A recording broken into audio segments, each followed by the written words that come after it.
My name is Rag Reynolds and welcome back to Medium Rare, and this is Why Twitter Sucks number 2. So the first thing we're covering is actually not about Twitter, it's about Instagram. I know, why Twitter sucks, but we're talking about Instagram. But more specifically, we're going to be looking at some responses to this Instagram story on Twitter. So essentially what has happened is Instagram announced that they are going to be rolling out some changes to their platform. So basically what is happening is Instagram are now starting to slowly remove like counts. Basically, the general public will not be able to see how many people have liked a particular post. Now, from my understanding, the user themselves will still be able to see the amount of people who have liked their post, and they will be able to see who has liked their post. It's just that publicly, no one will be able to click onto your account and see how many likes it has. And this has been hit with a lot of mixed responses. You get some people who are saying this is a great thing. Too much pressure is put on young people especially to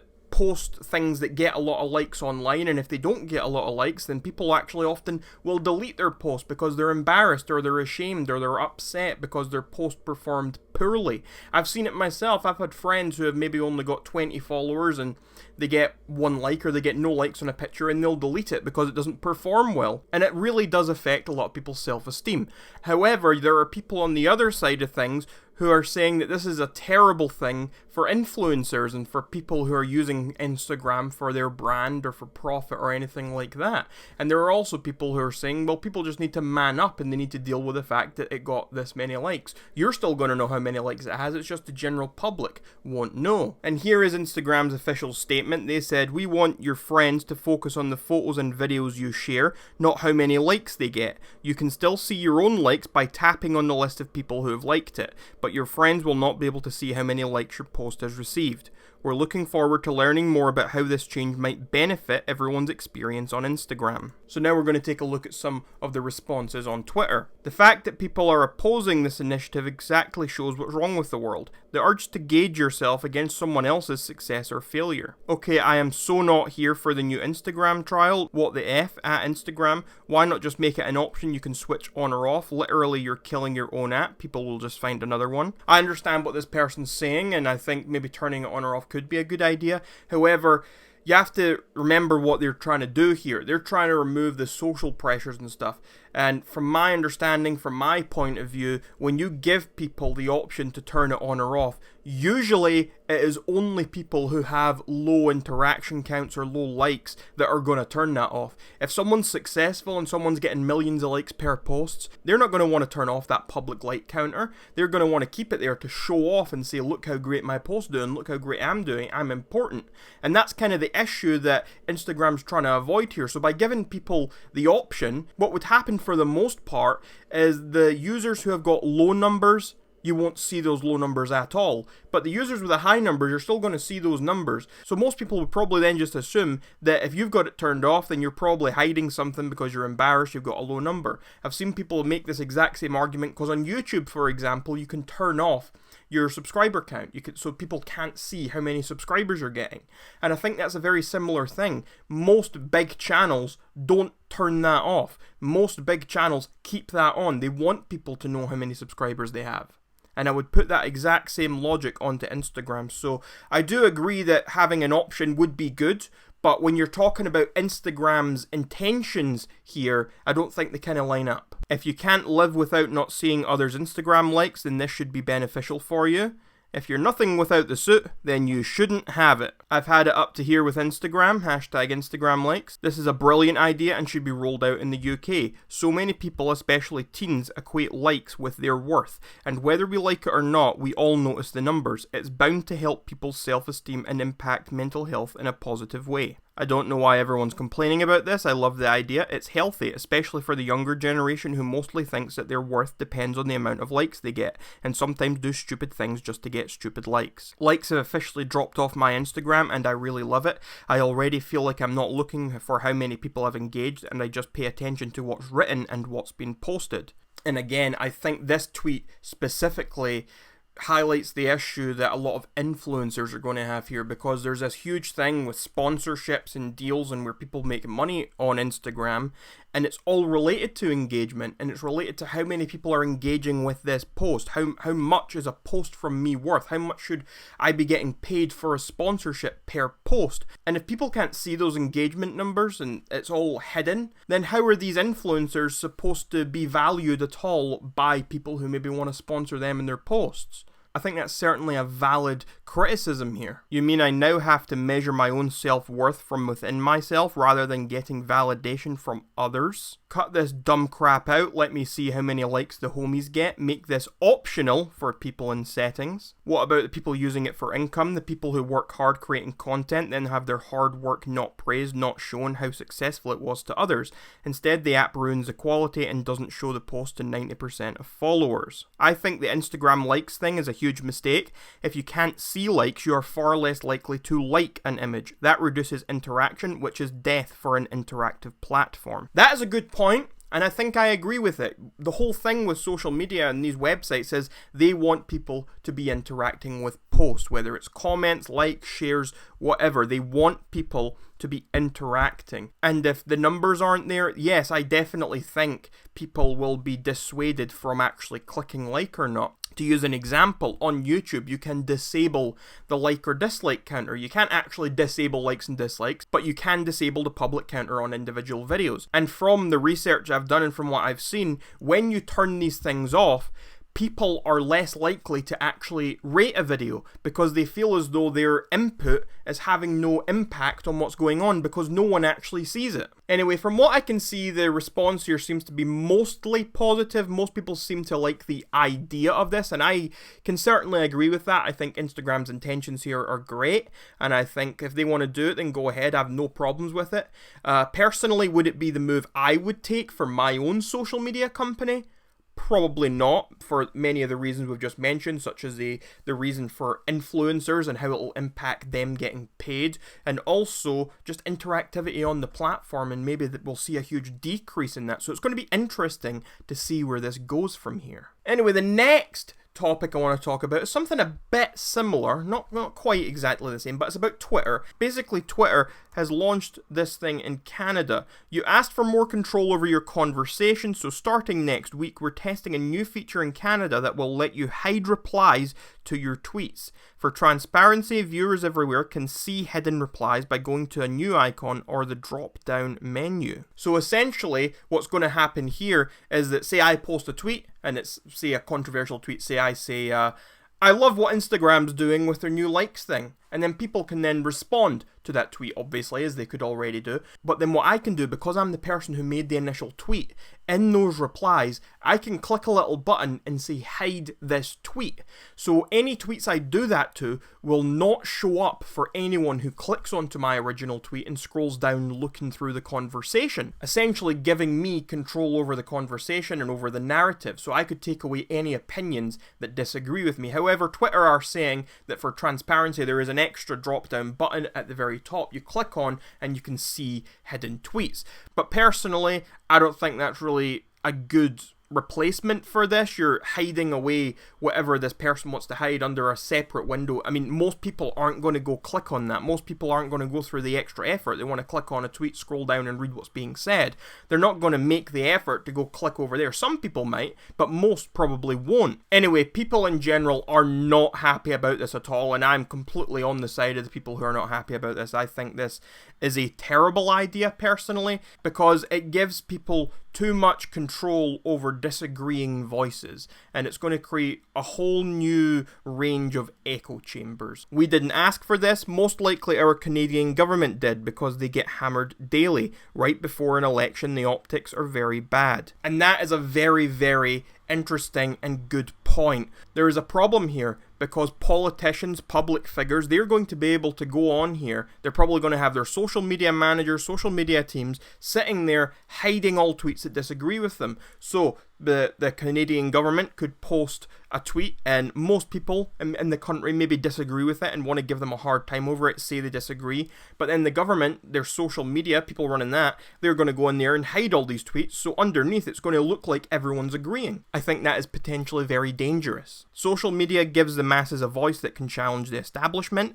The establishment does not like to be challenged. This ain't what anyone wants. Twitter is a US company openly interfering in our upcoming election by allowing Canadian MPs to censor dissenting... I don't know what that stands for. Am I just being stupid? CDNS? Opinions, I'm guessing? Dissenting criticisms? I don't know. Anyway, dissenting opinions in their threads with an election less than 100 days away. The Trudeau government has openly pressured them to do this. This is not China. This is Canada. Twitter's election special, limited time only. This is only to hide the unpopularity of the policies being announced to buy votes. Did you get in on the 600 million media pie too? Regressive step to silence citizen voices in the political square. This feature should not be enabled for accounts of government officials and commercial vendors. Call out and rebuttals to claims are vital feedback in democracy. I have not seen any good responses to this. I'm sure they are perhaps out here, but personally I can't find any from the 10-15 minutes I've spent scrolling down here looking for them. And I have to agree with all these negative responses. This is a terrible, terrible idea. Anyway, the next story we are going to is something that you might have heard of, and it's about Twitch streamer Alinity. And essentially, Alinity has been getting a lot of crap for essentially being an animal abuser. Here we go. So in this tweet right here, yeah, did you see that?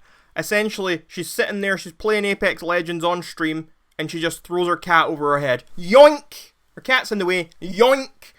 And that's insane. This other clip also came out of her spitting vodka into her cat's mouth. This isn't the original, obviously. Someone's added in this effect. I need to see that again.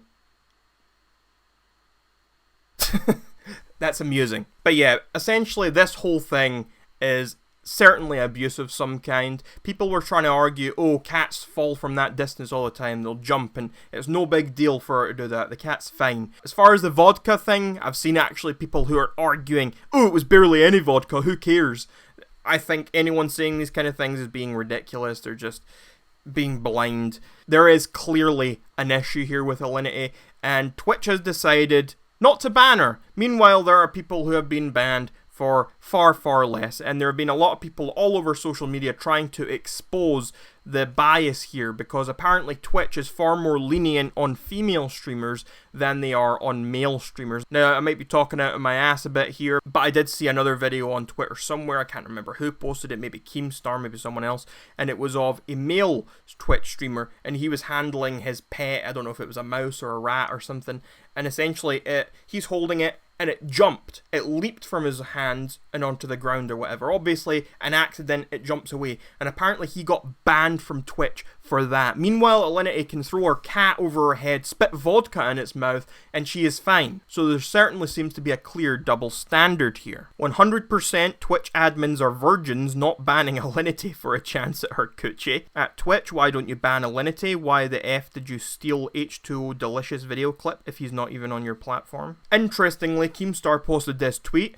I know the dirt you have on these Twitch staff at Alinity Twitch. You won't have that dirt forever because I'm about to drop it. Dear Twitch staff, hire your divorce attorneys now. I must say, Keemstar will probably have posted whatever this information is by the time this video I'm recording now goes live. Twitch support, why are you guys defending Alinity? She has been clipped abusing her pets multiple times. Alinity admits to marriage and immigration fraud, uses the N-word repeatedly, throws her cat around the room, kicks her dog, feeds her cat vodka.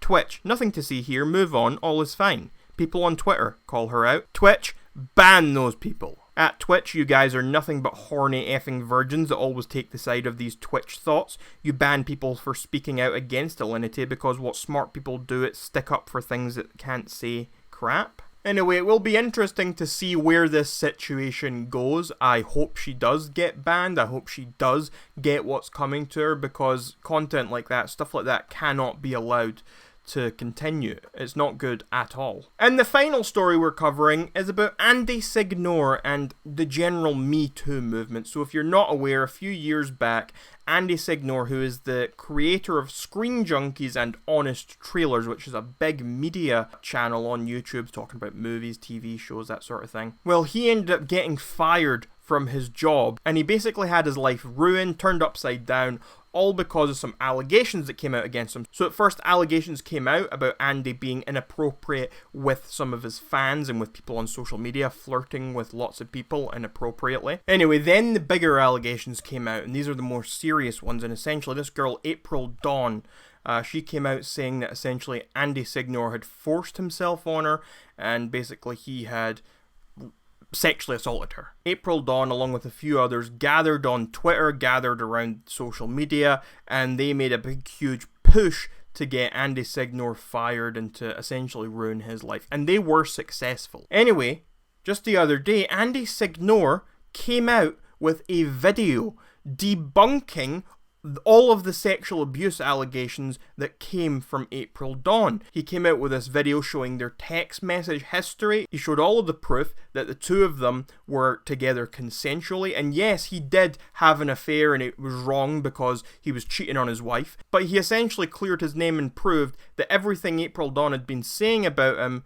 was not true. And in addition, he came clean about all the stuff relating to fans and how he was inappropriate and flirting with them all, and he apologized for that entirely and said he's a completely different person now and he does not condone the things he has said and done in the past with fans. But the main point of his video was to point out and prove that he is not someone who has sexually assaulted anyone. He is no rapist. He is nothing like that. Anyway, there has been a lot of support for Andy on Twitter over this. A while back I made a video poking fun at male feminists who were accused of sexual misconduct. Andy Signore was one of them, but recent evidence seems to show that those accusations were largely false. Sucks to be wrong, but I figured I should at least draw attention to my error. Andy Signore owns Screen Junkies and got fired from his own company in 2017 over a MeToo witch hunt. His lawsuit just settled and he revealed his victim lied about everything. She texted him for sex, sent nudes, and flew to LA to screw him and his co-worker. Between Al Franken, Bruce Hay, and Andy Signore, I've seen 3 MeToo stories dismantled in the past 24 hours. Is this the next phase of the movement? It is also worth pointing out that April Dawn came out with a statement essentially saying that she wanted to move on from all this. She knows her story, she knows her truth, but she's moving on and won't be talking about it for her own mental health's sake. F Andy Signore and his bullcrap filled video. The guy is a huge piece of crap. If you back him, you're an effing idiot. Another false MeToo claim. This one destroyed the career of Andy Signore, creator of Honest Trailers. Sharing this is very important and we must set the record straight. We must remember what this woman and her boyfriend did is sick, but it was their choices. Anyway, I think what this brings to light, and also some other things that have been on, for example, the Slazo situation I've been covering on here, the Slazo situation, the Andy Signore situation, loads of these things, all these witch hunts fueled by Me Too. There is an issue here. I'm not saying that Me Too in itself is a completely bad thing, but I think there is a lot of bad to it. It has definitely encouraged a lot of women to speak up about experiences they've had that they maybe wouldn't have spoken about before, and that's a great thing. However, it has also been used as a political tool to advance agendas and to smear people that people have an issue with or do not like. Andy Signore, Slazo. And people jump on the bandwagon without evidence, without anything. They gather around, everyone jumps on the bandwagon and starts screaming at them and tries to ruin their life with zero evidence. And that is an issue right now. There is this issue where people say, oh, well, we have to believe the woman no matter what. But you see, there is this thing called due process. Innocent until proven guilty. I think when someone comes out and says, this man did this to me, it is one thing to say, I support you, I will help you through this, and just to, in general, be supporting of that person who's come out with their story. But to come out and say, I believe you 100%, he is a monster, and then to get on Twitter and to start flaming the person, trying to get them fired from their job and ruin their life, that is a completely different thing. You're doing it without evidence. And I think it's very important to not just straight out believe every accusation that is ever flung out there. Yes, we should definitely support the people when they speak out. We should give them a voice. We should listen to what they have to say, and we should not discredit them. But we should not take their word as 100% gospel. Because when we do, things like this happen. We get Andy Signore, we get Slazo, we get lots of instances like this where people are falsely accused and lives are ruined. Anyway, that's just my take on it. So we covered 4 topics. Let me know your opinions on those 4 topics in the comments section down below. And until next time, my name is Rag Reynolds, this was Medium Rare, and you're welcome, society.